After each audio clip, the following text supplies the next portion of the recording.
সুদানের রাজধানী দারফুরের পশ্চিম অঞ্চলের এল ফাশার শহরে ভয়াবহ হত্যাযজ্ঞ চালিয়েছে দেশটির আধা সামরিক বাহিনী র্যাপিড সাপোর্ট ফোর্স বা আরএসএফ।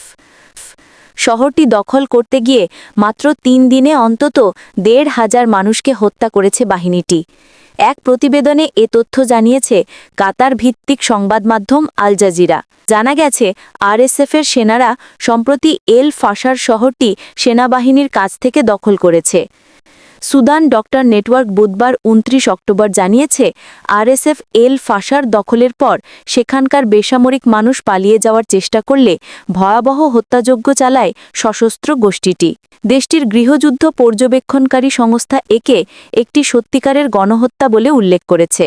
সংস্থাটি বলেছে বিশ্ব আজ যে গণহত্যা দেখছে সেটা ১.৫ বছরেরও বেশি সময় আগে এল ফাশারে ঘটে যাওয়া ঘটনারই ধারাবাহিকতা। সেই সময় বোম বর্ষণ করে অনাহারে এবং বিচার বহির্ভূত হত্যাকাণ্ডের মাধ্যমে ১৪,০০০ মানুষকে হত্যা করেছে আরএসএফ।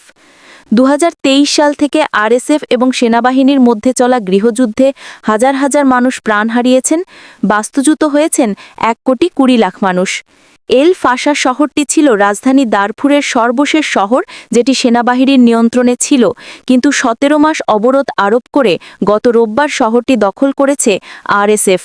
সুদানের সরকার জানিয়েছে রবিবার থেকে বুধবার পর্যন্ত শহরটিতে ২,০০০ মানুষকে হত্যা করা হয়েছে।